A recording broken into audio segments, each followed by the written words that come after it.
Hello दोस्तों, नमस्कार। कैसे हैं आप सब? उम्मीद करता हूं कि आप सब बहुत अच्छे होंगे। आपका एक बार फिर स्वागत है आपके अपने YouTube चैनल जिज्ञासा क्लासेस पर।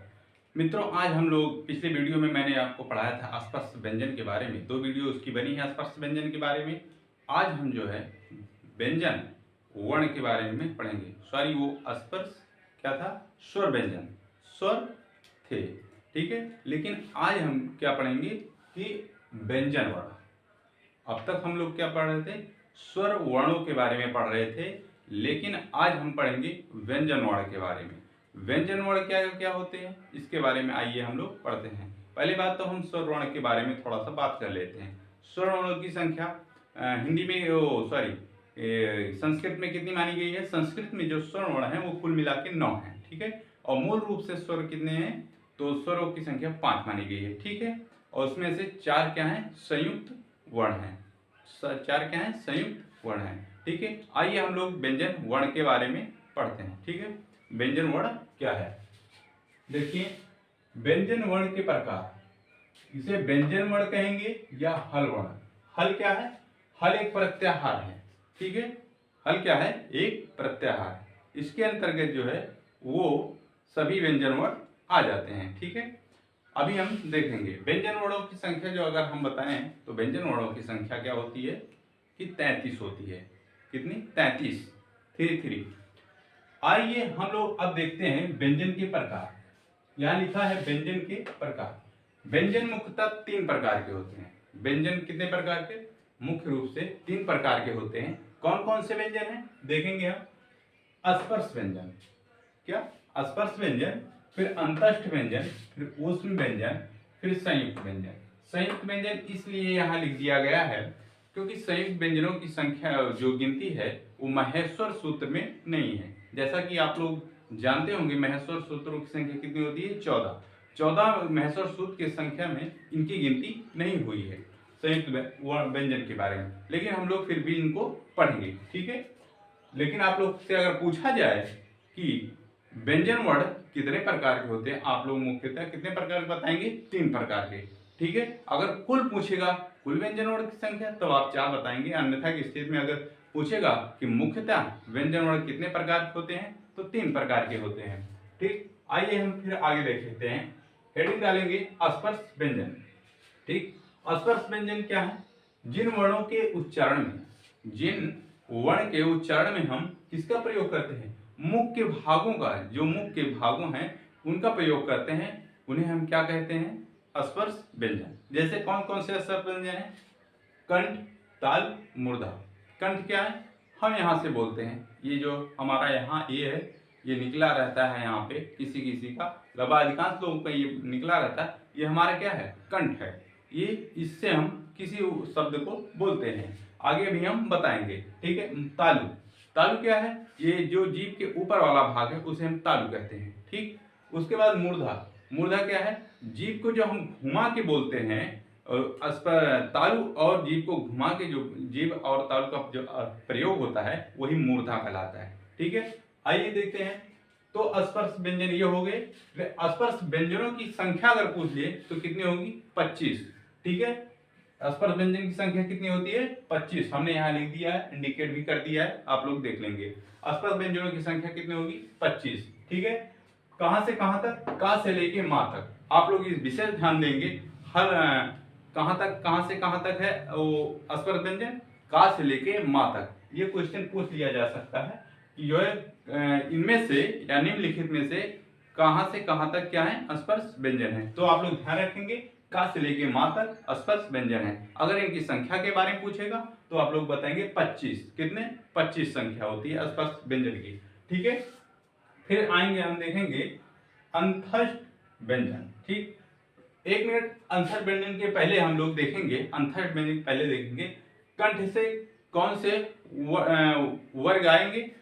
जैसे कंठ से कौन से वर्ग आएंगे? कंठ से का से लेके अंगा, का से लेके अंगा तक, का खा गा घा अंगा।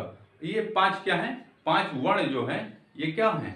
ये कंठ से बोले जाएंगे। का खा अगर हम बोल के देखें तो हमारा यहीं से आवाज का खा गा घा अंगा, 5 वर्ण क्या है? निकलेंगे यहाँ से, कंठ से, ठीक है। फिर तालु क्या है? तालु चा से लेके चा से लेके इया तक क्या है, तालु है। या हम ऐसे चा बोल के देख लेंगे, क्या है, चा से लेके तालब, ये क्या है, चाल है जो वो तालु है।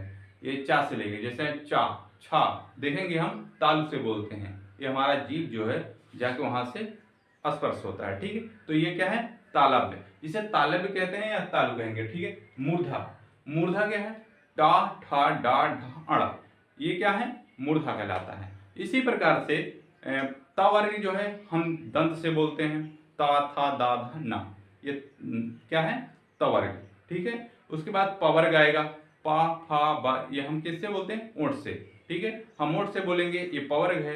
और त वर्ग को हम दंत से बोलते हैं। उसके बाद हम ओंठ से किसको बोलते हैं, प वर्ग को। और कंठ किससे, का वर्ग को किससे बोलते हैं, तो हम बोलेंगे का खा गा गा अंग, ठीक है। चवर्ग को किससे बोलते हैं, तालु से। मूर्धा टाठा डाढ़ा आड़ा, मूर्धा, आप लोग इसको याद रखें। ये 5 हैं और 5 5 25 हो जाएंगे, इसलिए इनकी संख्या 25 है। तो आप लोग इसको जरूर याद रखेंगे कौन कौन से हैं, ठीक है।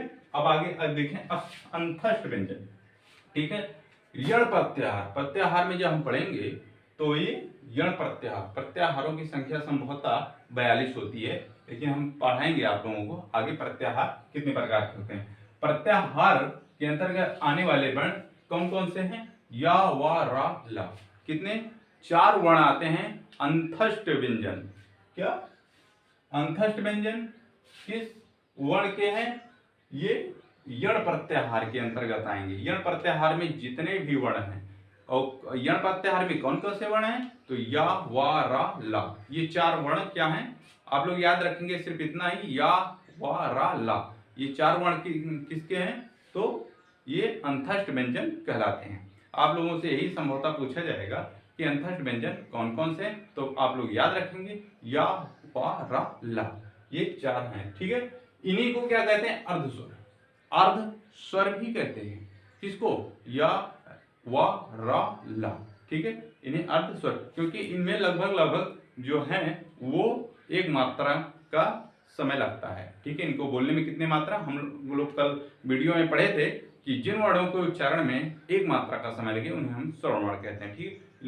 तो इसीलिए इसे अर्ध स्वर कहते हैं। किसी किसी में लगता है क्या मात्रा, किसी किसी में मात्रा नहीं लगता, इसलिए इन्हें 4 वर्णों को या वा रा ला को क्या कहते हैं, अर्ध स्वर कहते हैं, ठीक। आइए हम लोग देखते हैं फिर ऊष्म व्यंजन। ऊष्म ये किस प्रत्याहार के अंतर्गत आएंगे, ऊष्म वर्ण सल प्रत्याहार, क्या, सल प्रत्याहार के अंतर्गत ऊष्म वर्ण आएंगे। कौन कौन से, जैसे हो गया बड़ा सा, खट्टी सा, उसके बाद छोटा सा हा, या सा हा, ऐसा भी कह सकते हैं, ठीक है।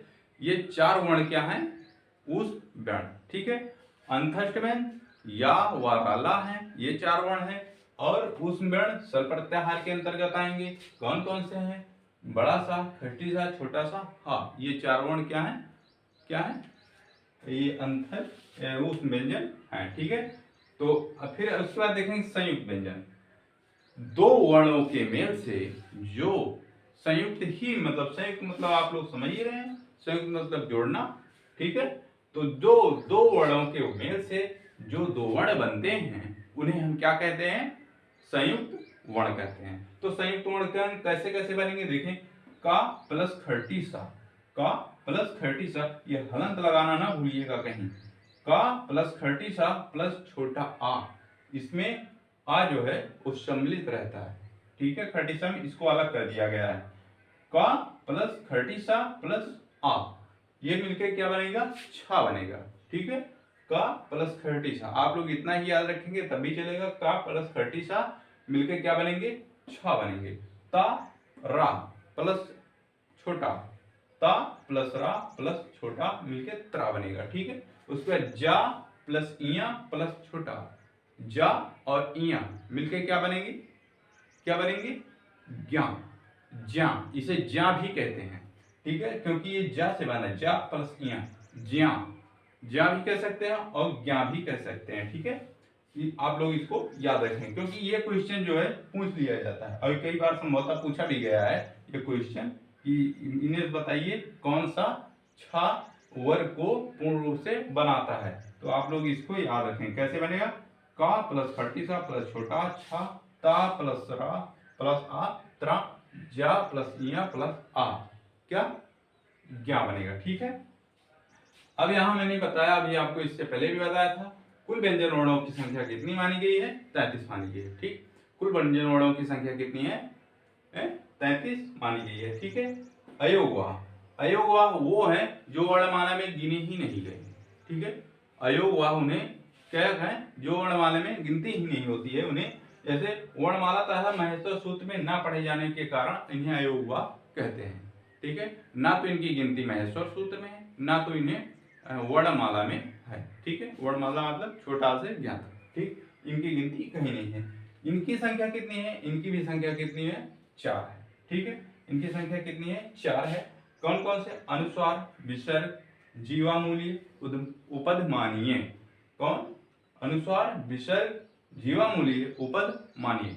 आप लोग इसको याद रखेंगे बस, ये इसमें से एक आध दो अनुस्वार जैसे विसर्ग हो गया, ये सब थोड़ा है इंपॉर्टेंट, उसके बाद ये ज्यादा नहीं, लेकिन इस चीज को आप लोग जरूर याद रखें। ये जितना भी चीज मैंने दिया है, आपको लिखाया है, लिखा है इस पे, इस बोर्ड पे, ये बहुत ही इंपॉर्टेंट है। जरूरी ये नहीं कि हम 1 घंटे की क्लास पढ़ें, जरूरी ये है कि हम किन तथ्यों के साथ पढ़ें और कितना पढ़ रहे हैं। ठीक है, ये जरूरी है, और फैक्ट एकदम पढ़ना चाहिए, ना कि अपने समय इसी पे बिता दें। ठीक, इसलिए मैं थोड़ा सा लिखाता हूँ और थोड़ी छोटी वीडियो बनाता हूँ, इसलिए आप लोग इसे मजे से पढ़िए। और जहां मुख्य चीज लिखी गई है उसे मैं इंडिकेट भी कर दिया हूं, आप लोग भी इंडिकेट कर लेंगे, और इंडिकेट कर लेंगे इसलिए आपको ये पता होगा कि ये चीज इंपॉर्टेंट है, ये चीज हमें याद रखनी चाहिए, इसलिए जो है आप लोग इसे जरूर याद रखेंगे। ठीक है, तो आज के लिए बस इतना ही। मैं आगे फिर कल वीडियो बनाऊंगा, और वीडियो कैसा लगा, जैसा भी लगा हो आप लोग जरूर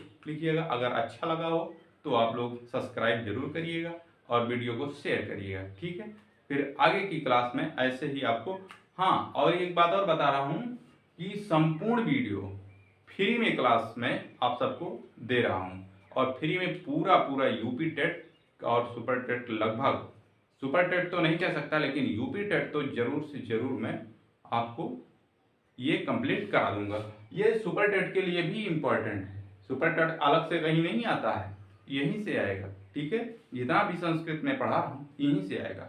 फिर आप लोगों को ये प्लेलिस्ट में बना दूंगा, संस्कृत का अलग और मनोविज्ञान का अलग, या बाल विकास कह लीजिए उसका अलग। ठीक है, जो जो भी सब्जेक्ट मैं पढ़ाऊंगा उसका अलग बना दूंगा, और यहाँ से आपसे एक भी क्वेश्चन बाहर नहीं जाएगा। ठीक है, बस आज के लिए इतना ही, हम अगले वीडियो में फिर मिलेंगे, तब तक के लिए सभी को नमस्कार।